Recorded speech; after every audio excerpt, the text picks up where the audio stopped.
At this point, I'm gonna need Candace to realize that, girl, they don't like you, and there's no fixing it. Let's talk about it.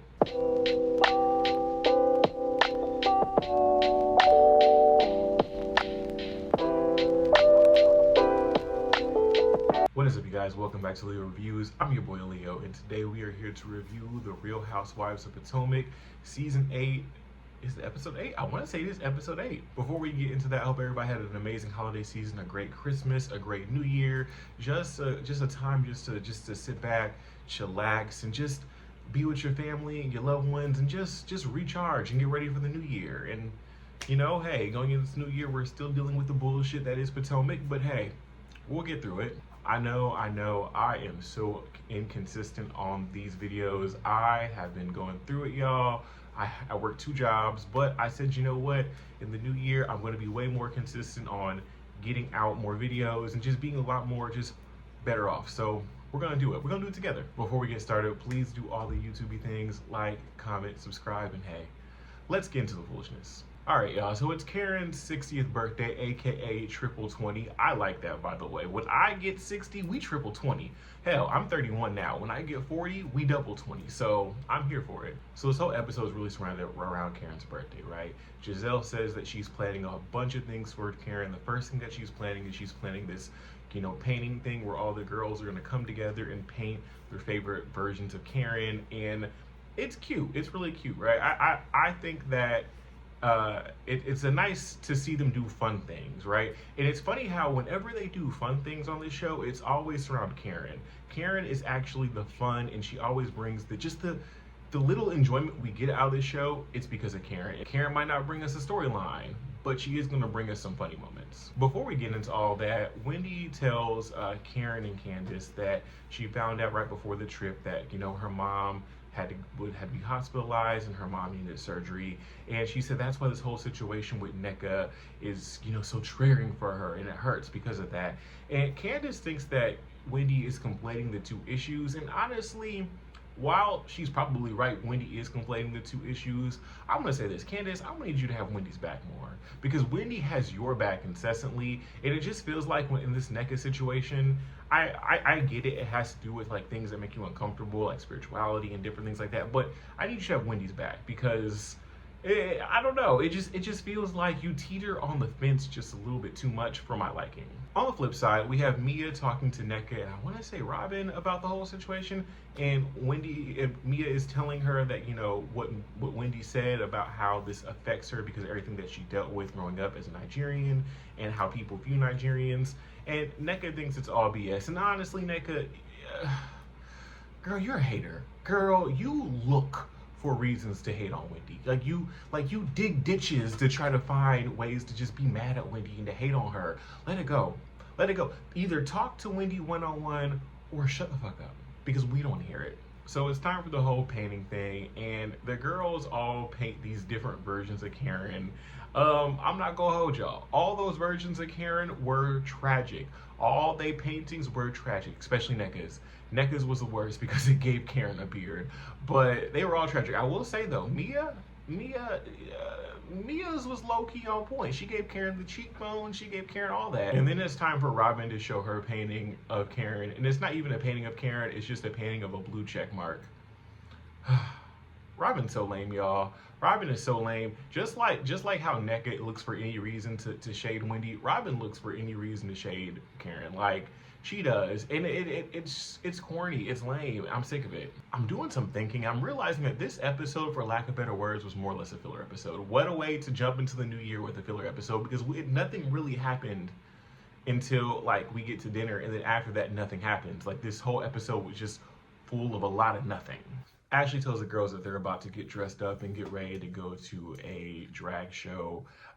Ashley says that she loves going to drag shows, especially since the drag, community was under attack through a lot of 2022 and 2023. And honestly, not as much now, but still kind of, yeah. Like, it's crazy how for a good year or so, there was just such an attack on drag queens who don't bother nobody. Like, literally, there was like this weird thing on drag queens and children, which doesn't make sense because most drag shows are held like at night at like 10 p.m. at a bar. Your kid shouldn't be there in the first place, but that's not the point.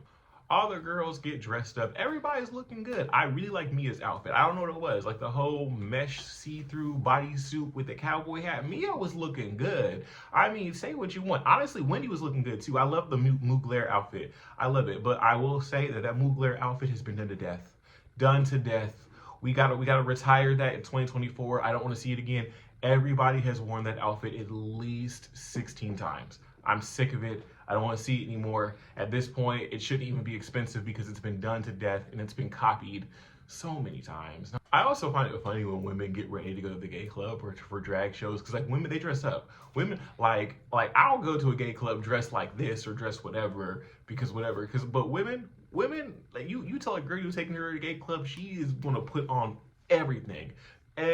She's gonna look her bestest at a gay club. I don't know what it is. But before we get to the gay club, the girls sit down and they go to dinner and everything is going good. Everybody's chilling. Everybody's eating. They're ordering food. They're ordering drinks. It's all good. And then that's when Ashley decides that she's going to do her Ashley thing and she's going to start some drama. So here's the part of the situation that pissed me off. Ashley brings up the fact that she feels that the day prior, Candace was very much so remorseful about everything. Very much so just like feeling bad for her behavior. And she also talks about how Candace often says stuff online, and even though Ashley starts stuff as well, she always says it to the group, but Candace says stuff online. And that frustrates me because it seems like they're all just ganging up on Candace, but I get it. What Candace does, like bringing stuff online, it's annoying. It is. Like Candace's Twitter fingers are reckless. The thing that she says on everything is reckless, but is it that bad?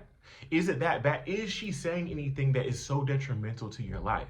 Is she saying anything that can cause you to lose your job? Is she saying anything that can cause you just ramifications? No. She's rude. She's disrespectful. Yes. But her actions, her words on Twitter, her words that clip that they keep showing of her calling Robin a fraud, it's just that. The things that Ashley does, the things that Giselle does, the things that Robin does, those things that you guys do on the show, you might think it's better because it's on the show, but it's not. You do things that could actively ruin people's marriages. You all do things that can actively ruin people's lives, but that's okay, right? It's okay to ruin somebody's life. It's okay to ruin somebody's marriage. It's okay to do all that, but let Candace be reckless on Twitter and say something disrespectful about you, call you a bedwench, call you a roach, that's oh my God, that's the worst. But you guys actively trying to destroy her marriage, actively trying to destroy Chris's livelihood, that's okay. We should just sit here and accept it. Act like, and say nothing about it. You guys expect Candace to have all this accountability for her behavior, but you all have never had accountability for you alls. You have never sat back and said we were wrong. You have never apologized for your behavior, but you expect Candace to. And this is why Candace should never apologize to you all, because you will never apologize to her. And if you do give her an apology, it's not genuine. Whatever apology she gave to Chris last year at the reunion was not genuine, and it was forced because the fans were coming at you because you legitimately lied on him. If Candace and Chris were different people, if Candace and Chris were me, you would have cease and desist, you would have defamation suits, you would have lawsuits, and we would be talking like, just like how you talk about my family, we'd be talking about yours. Really bad, really bad. Just how you try to ruin my life and my family, I'll be trying to ruin yours. But they're giving you the level of grace that you do not deserve, Giselle. They are giving you a level of grace that you don't deserve, Robin. You don't deserve it, Ashley, but they have been better to you than you have ever been to them. And it's becoming sad, and it's becoming a lot that you all feel like you are deserve that and you're owed that, because in actuality, you're not. At this point, Candace gets mad and she starts begging on the table about how you guys are constantly moving the goalpost. And you are, because once again, you expect her to be better than you. Why does Candace have to feel bad for the stuff that she says when you have all attacked her relentlessly? You attacked her, like Robin acts like she's been such a good friend to Candace, as if she's not the one that brought out a radio last year to try to put Candace on blast to make Candace be a bad guy about a comment that you took out of context, acting like Candace was attacking you in that comment when she said everything positive about you in that video. If you would have sat back and watched it, but you didn't, Robin. You didn't sit back and watch it, and if you did, you wanted a moment. You have been literally horrible to Candace from day one. You have never been a friend to her. You have only been a friend to Giselle. and you want to sit up here and you want to cry and you want to play victim as if somebody's doing something to you. Robin, you're getting what you deserve. You're not even that. You're not even that, because they're not even giving you a fraction of what you've given them. You're not even getting what you deserve. Robin, you're getting what this is karma. The stuff that you're going through with Juan, karma. The stuff that you're going through with ladies, karma. And honestly, karma hasn't even hit you the way you need to be hit yet. It hasn't hit you in the ass crack the way that you deserve.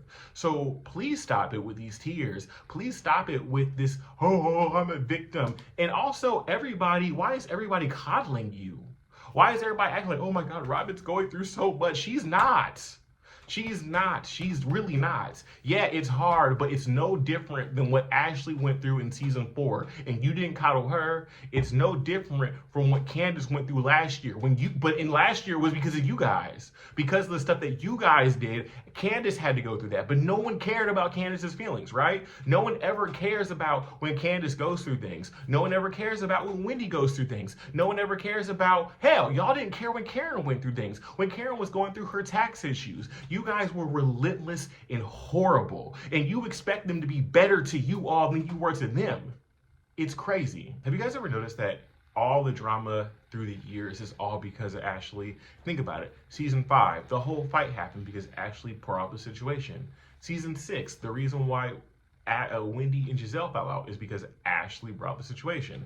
I don't remember last year too much. I'm trying to forget it, but I'm pretty sure Ashley did some shit last year too. And then this year, the whole fight between Wendy and Nneka is because of Ashley. Ashley is the common denominator. She starts all the drama, and for some reason, instead of people getting mad at her, they always fight with each other. She's the one who's able to start the stuff and then just sit back and watch everything go to hell. Why is that, y'all? Why aren't we holding Ashley accountable for her behavior? And Candace, girl, I'm gonna need you to please, please, please, please stop it. I need you to sit up in here and articulate. That's the one thing about Candace. As a beautiful and articulate as Candace is, it's frustrating to watch her not articulate what the issue is. I wish Candace would sit up here and say, yo, you guys did this to me. You did this to Wendy. You did this to Karen. And you expect me to be better than you. I wish Candace would say those things. I really do. Because at this point,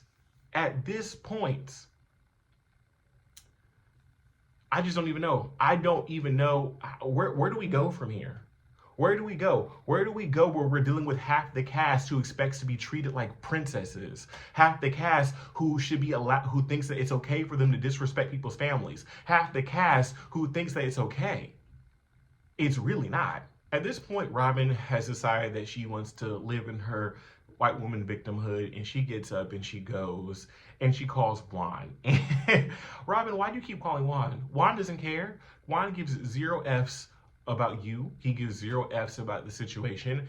Juan didn't even care the fact that he put you in this situation. So why do you think that he would care that everybody's talking about it? He knows that's what it's going to be. He does not care. And even Juan is telling you to be the bigger person and listen to Candace. Hear Candace out. But you can't do that because you want to be the victim so bad because big bad Candace hurt you by calling you a fraud on the internet. And that's the only thing that they can show because that's the only thing that she did. Oh my God, she bashed me so much. What did she do? What did she do? Because she's done nothing worse than what you've done. So what did she do? But you want to be sad. You want to be hurt so bad. And you want to sit here and cry. And then every other light-skinned person on this cast and Nneka wants to come and coddle you and say that Candace needs to take accountability. It's tiring. It's exhausting. I'm over it and I'm done. Candace is back at the table doing her crying bit. Girl, you gotta stop crying. I know that is your thing. You cry, but girl, you gotta stop crying because none of this is cry-worthy. I know you are a sensitive girl and I'll never take that away. None of this is cry-worthy. You should be more mad than upset. You should be more angry than teary because they're the ones who are doing this to you. They're the ones who are gaslighting you. Candace feels that she can fix things with Robin as long as, the rest of the peanut gallery is away. You can't fix it with Robin, mama. Robin don't like you. Robin don't want to be around you. Robin needs a reason to hate on somebody because the man that she sleeps next to other women. I'm sorry, mama. Stop trying to fix it with Robin. Let the chips fall where they're going to fall. There's no fixing it. Robin don't mess with you, so please stop messing with her. It just feels like they're really going out of their way to try to take Candace down. And even like the scene after dinner when they were leaving the restaurant to go to the gay club, even to watch Ashley force her way into sitting in the car with Candace, it's just, you guys are just picking at her. Y'all want to have an issue with her so bad. And for what? So they leave and they go to the gay club, and everybody's giving Karen love. You can see people in there with the Karen shirts. Where can I get a Karen shirt? I want a Karen shirt. I want a Grand Dame shirt. So does she sell merch? Karen, do you sell merch? Because I'll take some. Karen, I'll take some. You'll probably never see this video, but Karen, please send me some merch, mama. I'll take it. Everything's going good. They're enjoying the drag show. The drag show seems lit. Austin seems like they have good drag queens. I love a good drag show myself. So everybody's having a good time. At this point, the drag queens come and they bring the girls on stage. Well, they bring Wendy, Nneka, Karen, I want to say Mia. Yeah, I think it was, oh, and Ashley. They bring those girls on stage and they're doing little games, like a drinking game, you know, other games. And at one point they do like a catwalk challenge, and the girls are all doing their real, you know, lackluster catwalks. And then Wendy goes up there and she does her catwalk, which is equally as lackluster as everybody else. And that's when Nneka decides that she wants to be a 7-year-old, and a hating ass 7-year-old at that, and just start thumbs downing Wendy. And it's just like, girl, you are so corny. You are so lame. You act as if Wendy did so much. Wendy didn't do anything to you, ma'am. You start with her. Wendy was trying to be cordial with you.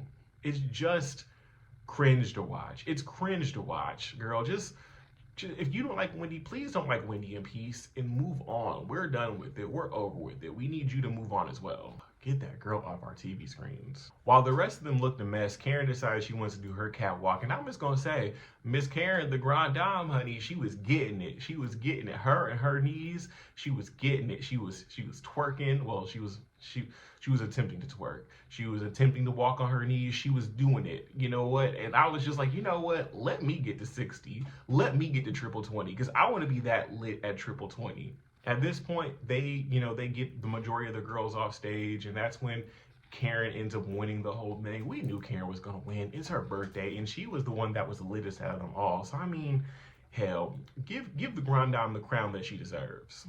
I don't know, you guys. I just feel like this episode it really shows that there's no resolve on this show. There is nothing. I don't know what we can do. I don't know what we can do. I honestly feel like, if we're being all honest, I honestly feel like this show would be saved if you removed, I keep saying if you remove the Green Knight Bandits, but hell, if you're going to keep one, keep Robin. Because without Giselle on the show, the rest of the girls can have fun. And I think that the rest of the girls can do better if Giselle is not there. And I think that Giselle is the ringleader of all the BS and everything and the terribleness. I feel like Robin will be more likable without Giselle. I feel like the group will be able to coexist. Like, if you look at other shows like Miami, a lot of them don't get along, right? A lot of them beef. Larsa with Gertie, they beef with Adriana, but they're able to coexist because it's a collective and it's a group effort. Potomac is not giving group effort. And I feel like if you get the problem off the show, if you cut the cancer out, it will be able to go. Anyways, guys, that was my review of The Real Housewives of Potomac. Thank you so much for watching. I know I have been so inconsistent with these videos, but I said going into the new year, I'm going to give you guys at least a couple of videos a week. I want to build this community with you guys. So please do all the YouTubey things, like, comment, subscribe. You've heard my thoughts. I'd love to hear your thoughts. And hey, until the next one.